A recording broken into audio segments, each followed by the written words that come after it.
Hello everyone and welcome to today's webinar. Thank you so much for joining us.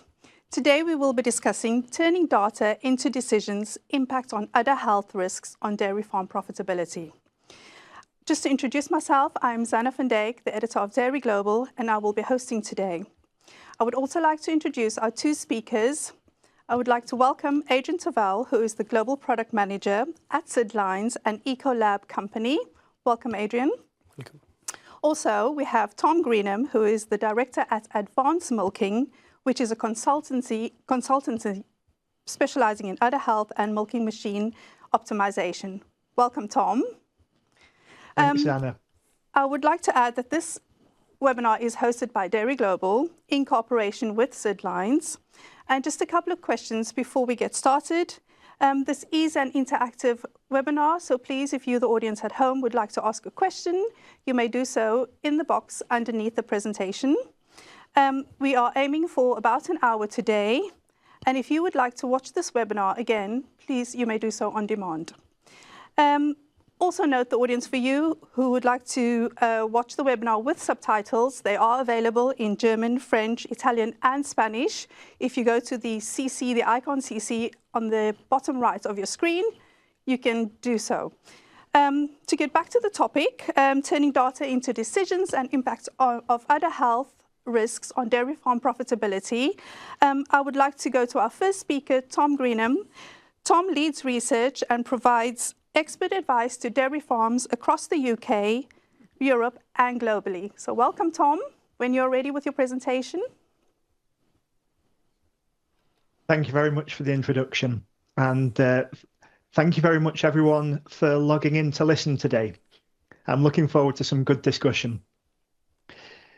The topic that we'll be talking about over the next 30 minutes is how we can calculate the economic impact of mastitis on our dairy farms.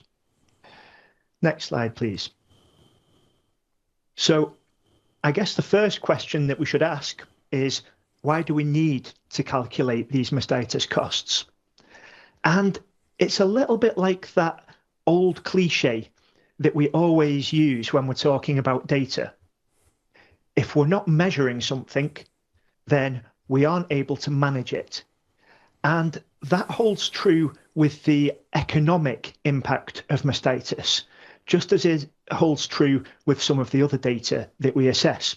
So our dairy farms are businesses, and to work out whether we have a problem, the best way of evaluating the farm situation is to look at the financial impact of whatever it is we're looking at. And in this case, we're looking at udder health. And knowing how big a problem is lets us know several things. Firstly, whether we have a problem, but also how much effort we should spend solving that problem. Next slide. During the process of calculating the financial effects of mastitis, we actually look at a lot of information which helps us solve the problem. So the information that we use to estimate our mastitis cost will also allow us to pinpoint the areas which are causing that mastitis. And so this helps us introduce management strategies to improve our udder health. And finally, if we know how much that mastitis is costing us, we can work out the return on investment for any changes that we make. Next slide. So to calculate mastitis costs, we need to look at two different components. The direct costs, and this is the things that are easy to measure, how much money we're spending on medicines. When medicine fails, how much money we're spending on replacing the cows where our treatment's been unsuccessful. But there are also some indirect costs. And the main one of these is the loss in milk that we get because mastitis reduces the ability of the udder to generate that milk production. Next slide. The interesting thing when we compare those costs to those losses is that the costs are easy to see. So we can see the money leaving our bank account when we're spending money on medicines at the vet, or we can see the money disappearing off our milk check if we're getting penalised for poor milk quality. But the losses are much more difficult to see.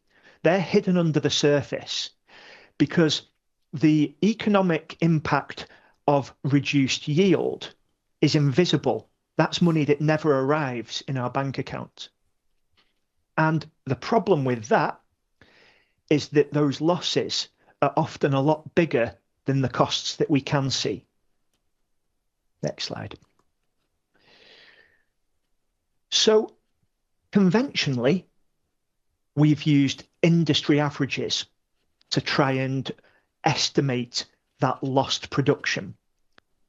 And so we've talked about the average cost of a case of mastitis. But these averages won't be a true reflection of the cost on a lot of our farms. There are some diseases where the spread of cost is quite narrow. So the lower costs will be quite close to the average, and the higher costs will be quite close to the average. And we can see that in the top graph on the slide in front of us. 99% of cases cost within £50 of our average cost. But mastitis isn't like that. We see a much bigger spread of cost. So the bottom graph shows the kind of variability that we see in the cost of a case of mastitis. And there we can see that over 20% of herds have an average mastitis cost that's much further away from our industry average. And so if we were to use industry average to try and estimate the cost of mastitis on those herds, we could be substantially overestimating or substantially underestimating the true cost of mastitis on those specific farms. Next slide. And the reason that those costs vary so widely from one farm to another farm is that each farm has a different set of risks for mastitis. So different types of housing, different farms might be exposed to different temperatures and humidities. And we might have different breeds of cow, or cows giving high yields versus cows giving low yields. And all of these risk factors contribute to the fact that mastitis cases are very different from one farm to another. We see a different type of mastitis on different farms. Next slide.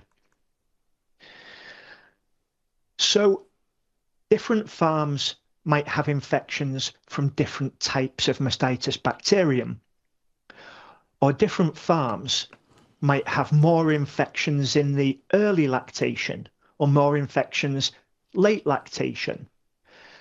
And there are many other differences that give us a higher or a lower mastitis cost depending on each farm's specific situation. Next slide. So if we look at type of bacterium as an example, here we've got graphs of the impact of mastitis from different pathogens, Streptococcus, Staph aureus, E. coli, and the effect that those mastitis cases have on the lactation yield of those cows. So the black triangle is the lactation curve of a cow with mastitis from the different types of pathogen. And the squares show what the lactation curve would have been if that cow hadn't had mastitis. And if we look at the two graphs at the bottom of that figure, on the left, we have non-aureus Staphylococcus, and we can see that an infection with those species of bacteria don't really reduce the milk yield on that cow at all.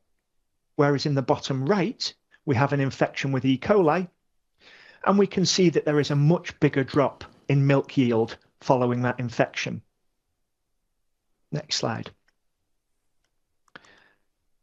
So, if we take the same cow and we were to infect that cow with E. coli, the reduction in daily yield is likely to be about 3.5 kilos. Whereas if we were to take the same cow on the same day and infect that cow with strep uberis, we're only just over 2 kilos in terms of the amount of milk that we lose per day following that infection. Next slide. So we can multiply up these differences to see what effect that could have on two different farms. So we might have farms with the same milk yield, the same milk price, the same number of mastitis cases. But if the mastitis cases on one farm are mostly caused by E. coli, and the mastitis cases on the other farm are mostly caused by strep uberis, the first farm is going to be losing almost double the amount of milk and double the amount of money that the second farm would be losing. And that's without factoring in other sources of financial loss, such as higher culling rates that we might be forced to have if we have more E. coli infections compared to strep uberis. So we can see that using an average wouldn't give us the true cost for either of those two farms. We need to factor in the farm-specific details. Next slide, please. And when cows are infected, has a similarly significant impact on the amount of milk that we lose. So if we look at multiparous cows, if we were to infect those cows in the first month of lactation, we might be losing 10% of the yield that that cow would give us over the course of her lactation. And we can see that on the graph on the right-hand side. Whereas for the same herd of cows, if we were to infect them later in lactation, we may only be losing 2 or 3% of the lactation yield of that herd of cows. So again, using an average could overestimate or underestimate the significance of the economic losses from that infection. Next slide, please.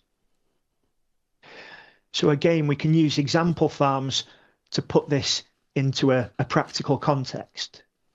We could have two farms that again are giving us the same yield, same milk price, and this time they're affected by the same pathogen, strep uberis. So they both have 25 cases of strep uberis per 100 cows per year.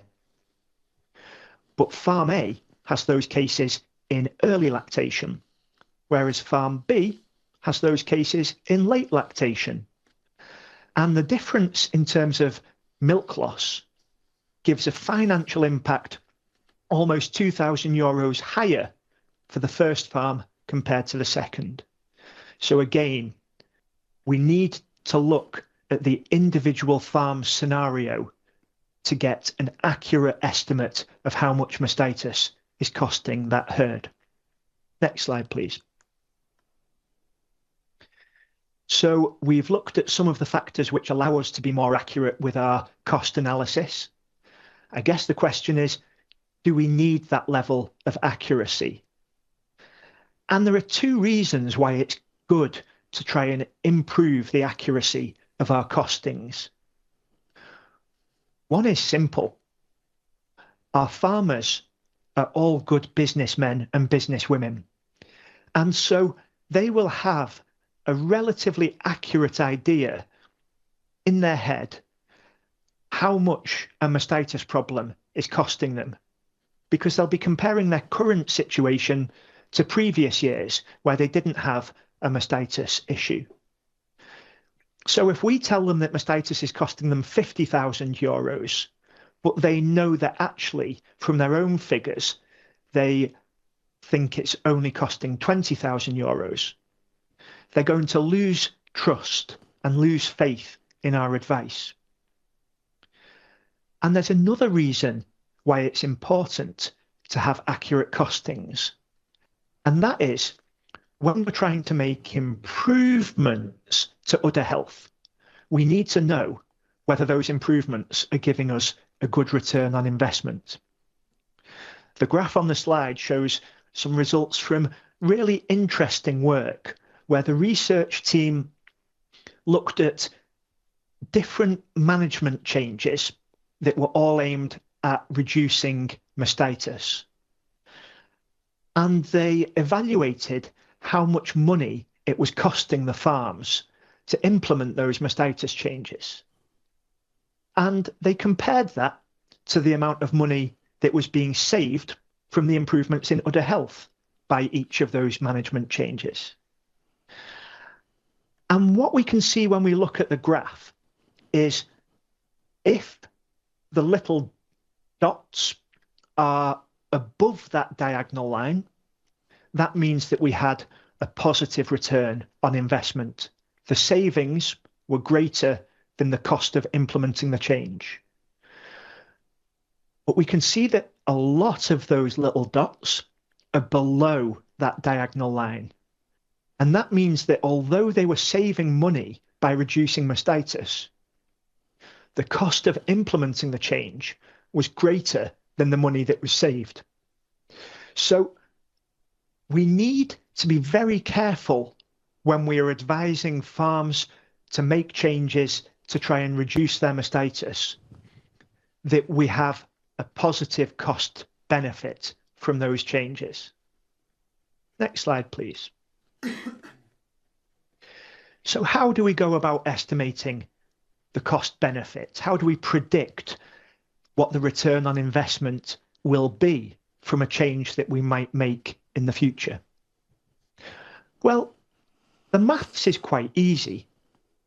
We basically calculate how much money we're losing currently from the existing mastitis, and then we estimate how big a reduction in mastitis we're likely to achieve with the change that we implement on that farm. We can then use the same calculation to work out what mastitis will be costing us at the lower mastitis rate. The difference in mastitis cost minus the amount of money that we have spent to achieve that improvement is our cost benefit. And hopefully that number is always positive. Next slide, please. The tricky part, the difficult part of estimating our cost benefit is it can be challenging to predict how big an improvement in performance a management change might have. So we need to be a little bit clever about making that prediction. And to work out whether we're going to see a big improvement or a small improvement, we need to know what bacteria we're dealing with, where our main risk areas are on farm. And crucially, we need to be careful that we don't have any bottlenecks to performance. What do we mean by bottlenecks? Well, a bottleneck is a limiting factor which is the biggest blocker to improvement. So we can see on the cartoon on the slide that we've got water passing down a pipe. Now, we've got 4 restrictions to the flow of water in that pipe. The ones with the blue arrows, we could remove all of those restrictions, and we're still not going to improve the flow of water through that pipe because the restriction which is limiting the flow, is the one with the red arrow. And this is a similar kind of situation to that we find on farms. We might have 4 things that are limiting our mastitis performance. We could remove 3 of those risks. But if we haven't removed the bottleneck risk, we're not going to see any improvements in our mastitis rate. So we need to be aware of this concept when we're trying to improve udder health on our farms. Next slide, please. So working out where our risk areas are and where the biggest wins will be in terms of changing management to reduce mastitis, we need to know whether we have environmental risks, contagious risks, or of course, it's possible on some unfortunate farms that we have both. And we can identify these risk areas by looking at the infection patterns. When are we getting mastitis? Which cows are at highest risk? And we can confirm these suspicions using bacteriology to see whether we're dealing with E. coli or Staph aureus or other common mastitis bacteria. Next slide, please.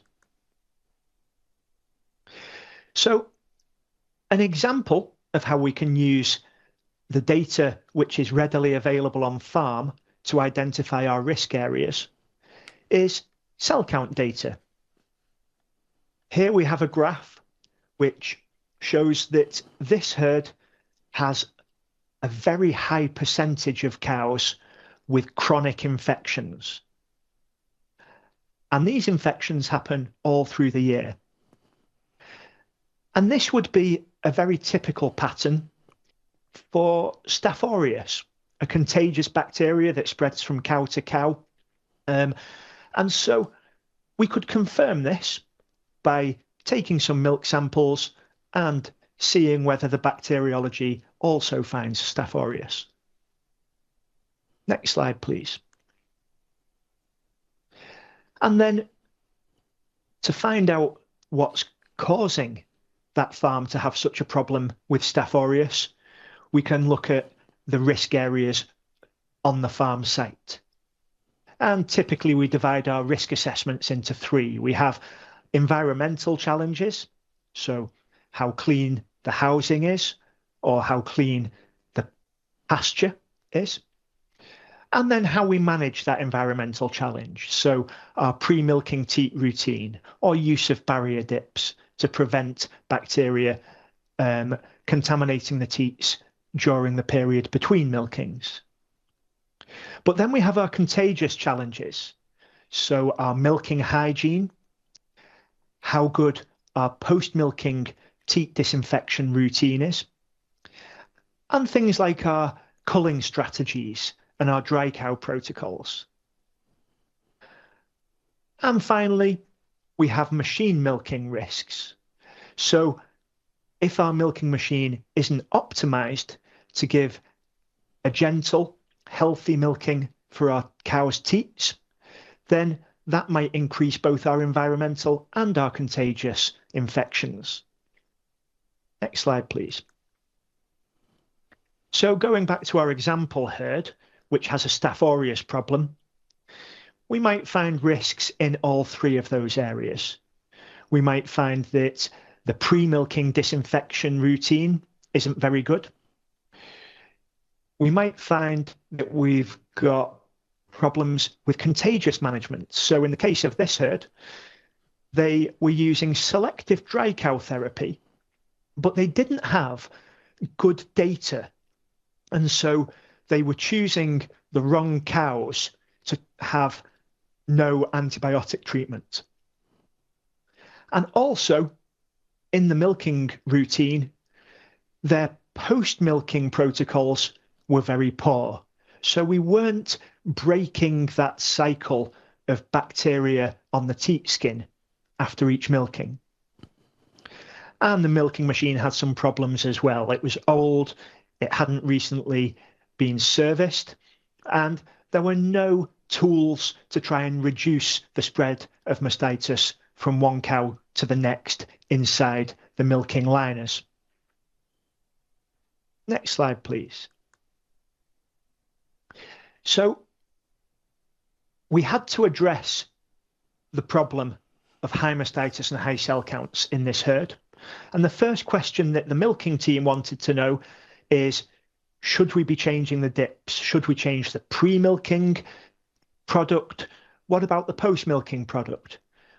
So we looked at these different areas in terms of what's going to give us the biggest return on investment. Next slide, please. And this is where we come back to our bottlenecks, because improving the pre-milking protocol might give us some improvements, but because it isn't a rate limiting step, the return on investment would be very low. Improving post-milking protocols is likely to give us a better return on investment for Staph aureus management. But even then, by itself, it might not give us the best results that we could hope for, because we have these other bottlenecks in place: poor milking machine function and poor management of the dry cow therapy. So actually, to get the biggest return on investment, we need to do 3 out of those 4 management changes. We need to improve the post-milking protocol, but to get best value out of that different post-milking routine, we also need to optimize the milking machine. And even then, we're not going to get the best value out of our milking machine changes unless we also address those other contagious risk factors. So when we're calculating return on investment, we need to look at each change that we make in the context of the other farm risks, because it might be that using a better post-milking product or a more appropriate post-milking product on one farm would give us a really high return on investment, but on another farm we wouldn't get the same good results because there are other problems that are stopping that change from being as successful as it should be. Next slide, please. So to summarize the key points of our mastitis costing, we need to improve the accuracy of our cost analysis so that we gain client trust because we're giving realistic, accurate numbers, but also to allow us to give good advice. And part of that process of giving good advice comes from the fact that by going through this process of evaluating the mastitis costs, we identify which interventions are likely to deliver improvements. And importantly, we identify any bottlenecks which might reduce the success of other changes that we make.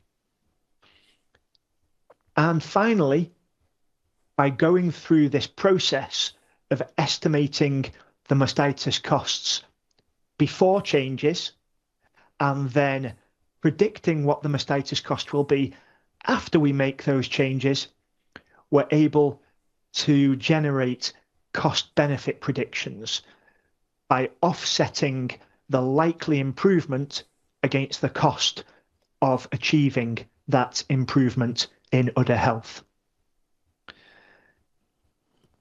So that's a process that we go through on most farms where we're advising them on their mastitis. And the reason that we include this in our consultancy program is that it stops us from giving advice which costs the farm more than it saves them.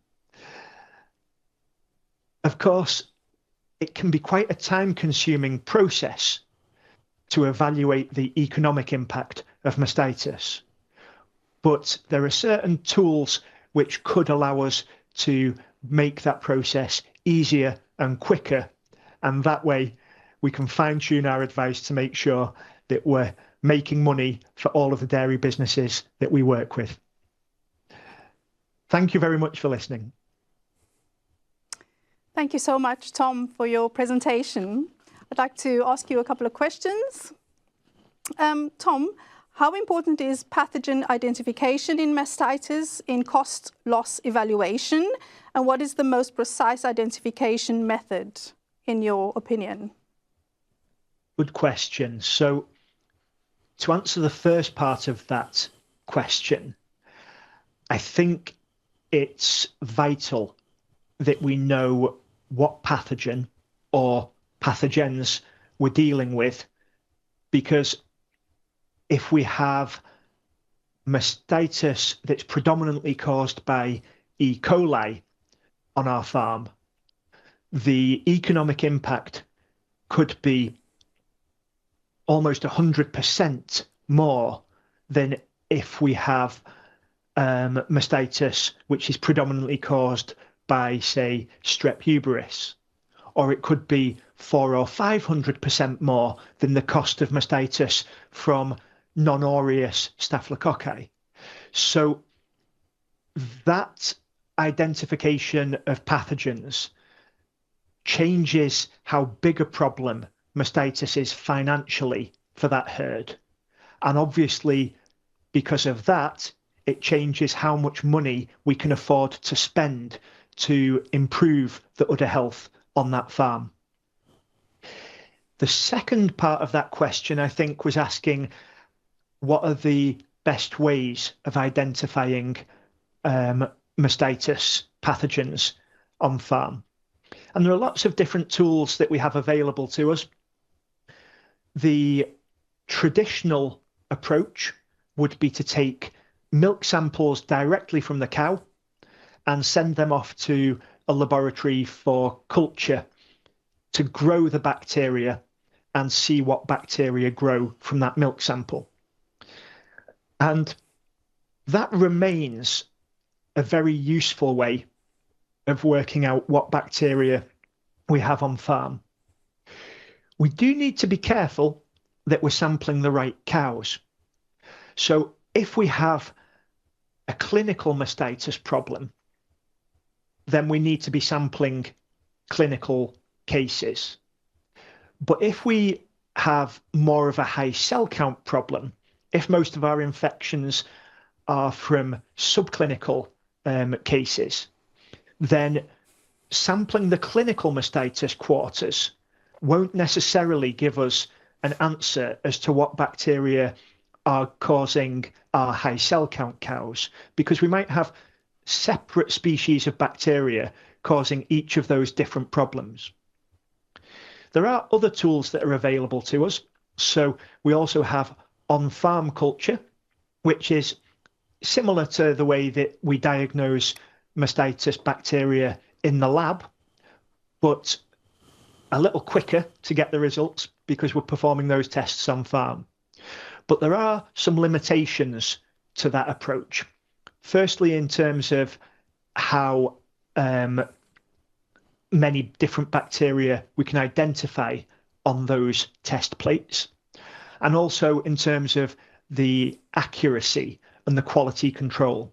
So although on-farm culture can be very useful, it's important to check those on-farm cultures against an independent lab every sort of 3 months or 6 months or 12 months, just to make sure that we're not missing anything.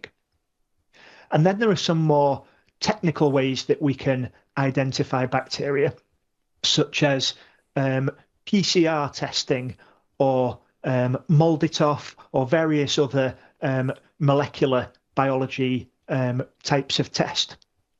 And they're very accurate, but they can also be a little more expensive. And we would usually be looking at bulk milk samples instead of individual cow samples. And depending on how many cows are contributing to the bulk tank, that can make our results more or less useful. So they need to be interpreted carefully when we get those results back. Thanks. Hopefully that answers the question. Thanks, Tom. So there are various methods, of course. Tom, you also spoke a little bit about the national average and how it's not appropriate, but is there ever, is it ever appropriate? Is there? Yeah, good question. And the only real time when a national average is useful is if we're trying to compare different regions. So it might be interesting sometimes to work out what the average cost of a case of mastitis is in the Netherlands compared to in Portugal or compared to in New Zealand. And there might be reasons why it's interesting or useful to compare those large areas against each other. But for the individual farm, it's never really appropriate to use national averages. And the reason for that is at least 1 in 5 farms, probably more like 2 in 5 farms, is going to be very distant in terms of the cost of a case of mastitis for their farm compared to the national average. So we would be incorrect or inaccurate almost as much as we were accurate if we were using national averages to try and estimate the cost for any individual farm. Yes, it really is very different for each farm then. Also, finally, Tom, what size of mastitis cost is too big and when should we intervene? Yeah, that's a great question. And I guess this will depend on several things. Some people seem to have a much bigger tolerance for losing money than other people. So I'm sometimes amazed at how relaxed farm teams are about the amount of money that they are losing to bad udder health.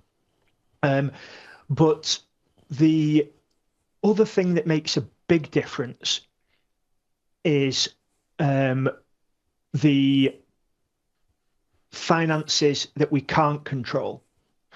So when we have a low milk price or when we have high costs in terms of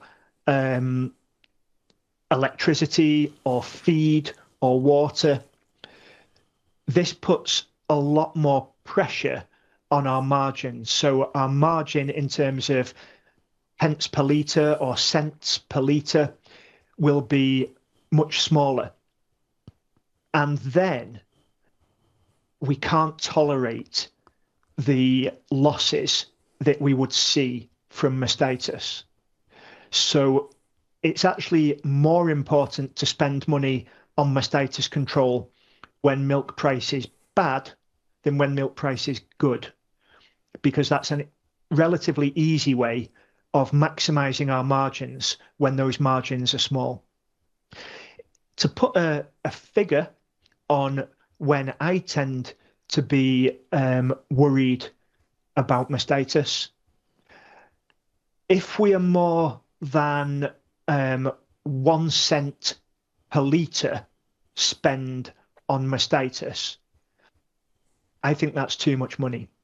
So if we are 0.8 pence per litre for the English farms or 1 cent per litre for people who are working in euros, at that point, I would say that it would be beneficial to investigate and try and reduce the mastitis.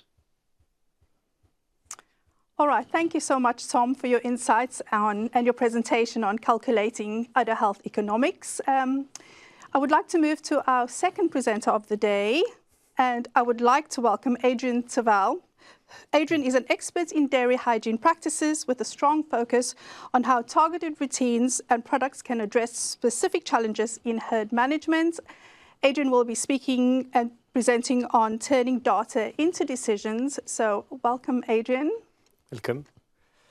So thank you all for attending this webinar, and thank you, Tom, for your presentation.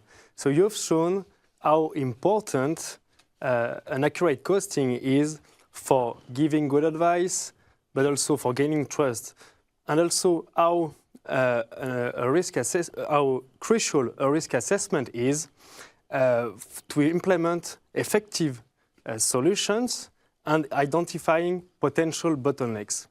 But the question is, how do we put this principle into practice?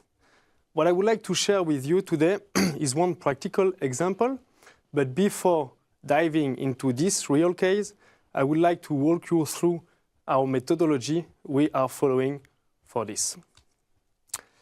So together with Advanced Milking and other partners, we've been designing a farm assessment tool which is based on 4 pillars.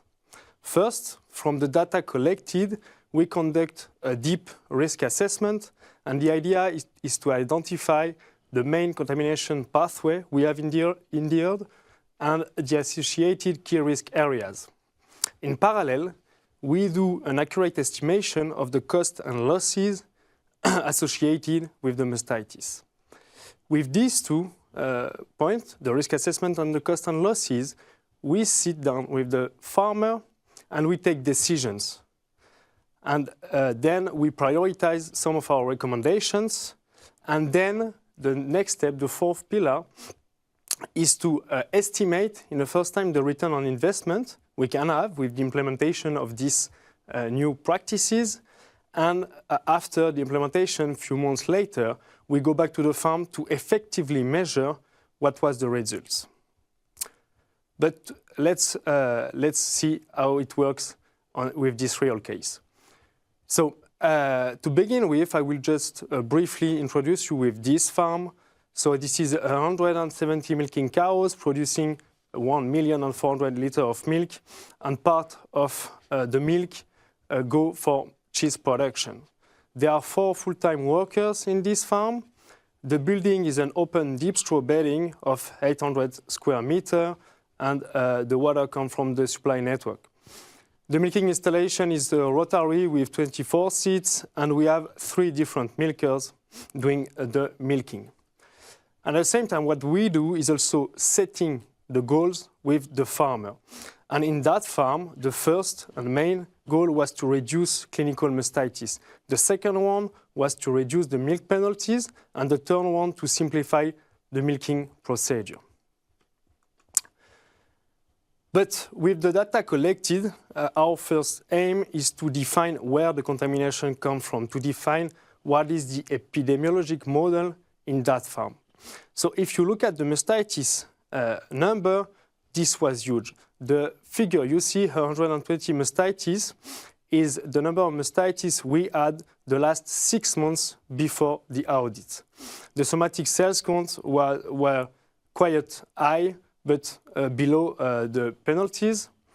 They did some bacteriology and on milk samples of clinical mastitis, and the main pathogens we had in that herd was E. coli and Strep uberis. In terms of milk quality, because they were producing milk for cheese production, there were high penalties on butyrics, and the 2 months before our audit, they had very strong penalties. The TBC was good, and somatic sales count was, as said, quite high, but below the penalties. From these data, we end to the conclusion that the main contamination pathway in that farm was environmental. In parallel, we also, with the farmer, did an assumption on the cost and losses associated with this issue, and we end to the conclusion that roughly on a yearly basis, they had cost and losses around 50,000 euro or 300 euro per cow per year. Then the next step was to have a look of the key risk areas and where we can implement good practices. When we have an environmental model issue, we have a close look at one, the milking protocol, and second, the environmental conditions. But looking at the milking protocol, as pre-milking, they were wiping each cow, so they were doing something for all the cows in the herd as preparation, but only a wiping. For the post-dipping, they were applying a barrier teat dip, and this is recommended in that case. And in terms of, let's say, milking organization, there were 3 milkers without clear procedure in it. If we look at the housing and the environmental condition, the open deep straw bedded area was too small, only 800 square meter, and we need for this amount of cows at least twice. Then the drinking water was good, and we had cows very dirty on score 3 or 4 due to the housing. But when we have a look at this and we discuss this topic with the farmer, we were not able to do anything with the environmental condition because it was not possible to change the building. So we had a close look of the milking procedure, and one of the things we could improve was, in one end, putting in place a new product for pre-milking and then improve the procedure. And why changing from a wiping to a good pre-milking routine can improve the results? We've been conducting last year studies, and we were comparing different pre-milking cleaning methods and see what was the difference in terms of teat skin bacterial load before and after each of the methods. What you can see on the 2 first bar is a control group, so we were doing nothing. The second one, we were only wiping. That was the case in that farm. And the third one was the application of a foam. Then we were waiting 30-second contact time and then removing this. What we observed is that only a wiping was able to reduce the teat skin bacterial load by roughly 30%, when a proper protocol applying a foam and then the sufficient contact time was able to reduce 90% of the load on the teats. And who is saying less bacteria on the teats is equal to less infection, less udder infection, and less clinical mastitis. And we all know that the pre-milking is one of the most critical steps when we talk about environmental conditions. If you want to have more information about these studies and all the benefits that a good pre-milking protocol can bring, you can rewatch the webinar on demand on Dairy Global website. So then, what did we implement in that farm? We asked for the application of a chlorine dioxide-based foam to bring cleaning and disinfection on all the cows, but associated with this product, we ask for the implementation of the right milking procedure, meaning force stripping, stimulation, sufficient contact time before attaching. And the associated investment was roughly €2,000 or €10 per cow per year. And what was the results?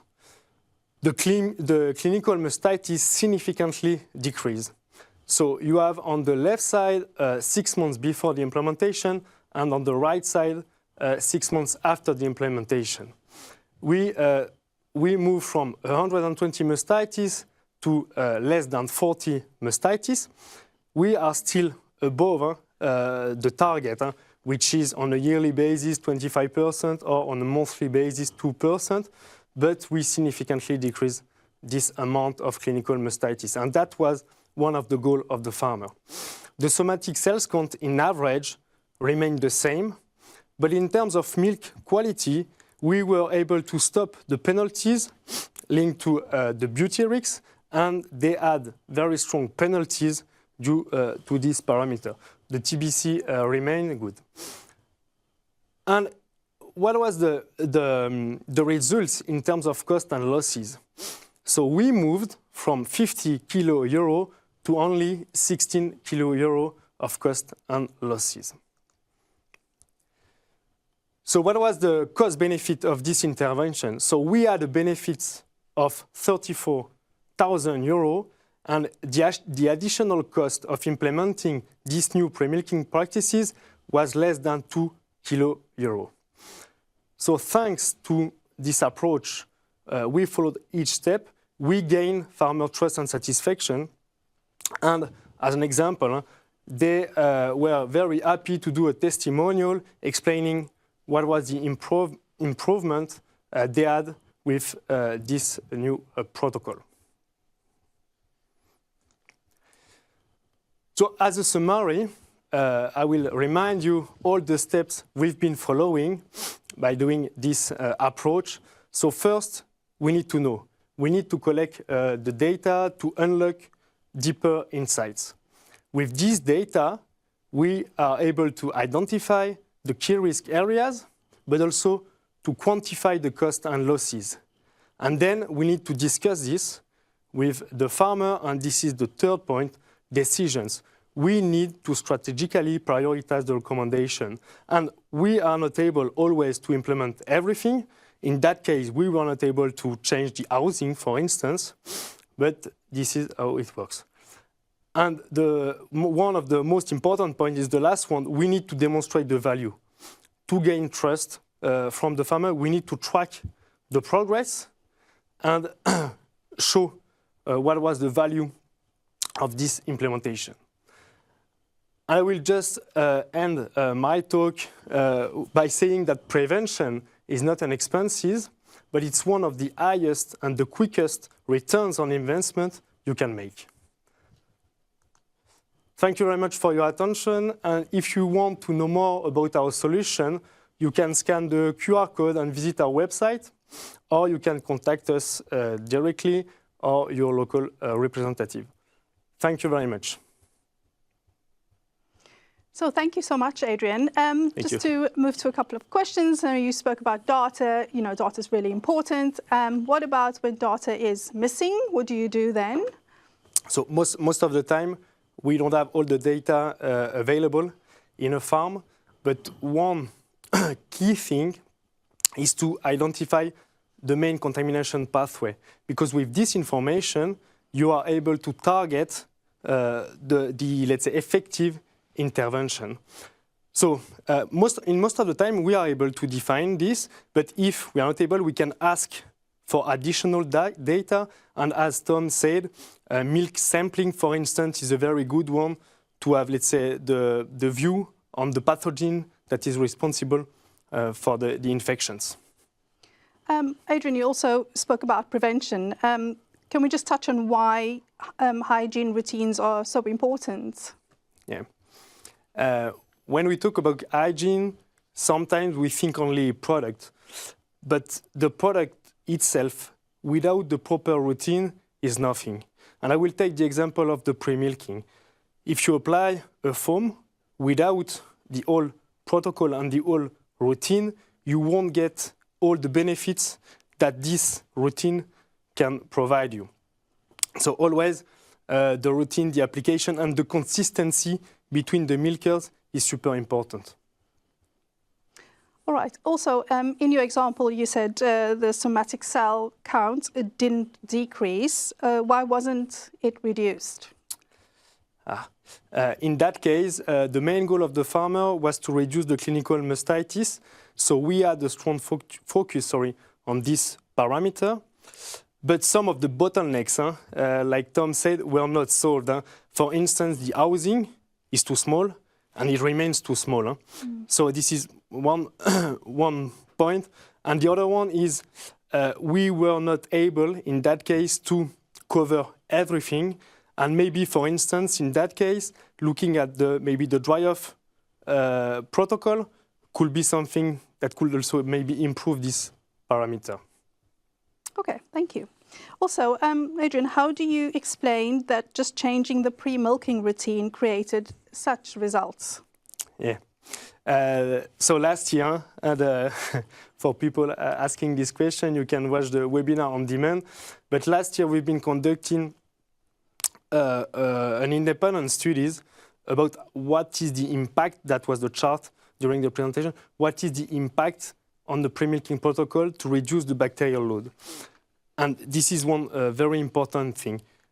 When you have only a wiping, and that was the case in that farm, you are not able to significantly reduce the load on the teats before the milking. And we all know that the pre-milking, when you have severe environmental issues like this, is one of the most critical step on a farm. So yes, good protocol, good routine can bring amazing results. Yeah, it does have a direct impact on the farm and Yes. the profitability, so it's really important. Yes. All right, thank you so much for your presentation, Adrian, and thank you so much, Tom, for your presentation. Unfortunately, we have reached the end of our webinar. I would like to mention just a couple of points for you before you go. To view this webinar again, you may do so on demand on dairyglobal.net. For any questions that we didn't get to today, we will get back to you via email. After this webinar, there is a short survey. Please check that on your screen, and if you could please fill that in to improve our webinars in the future. Thank you again to our speakers today and also to CID Lines, and thank you to you, the audience, for watching. Until next time. Thank you.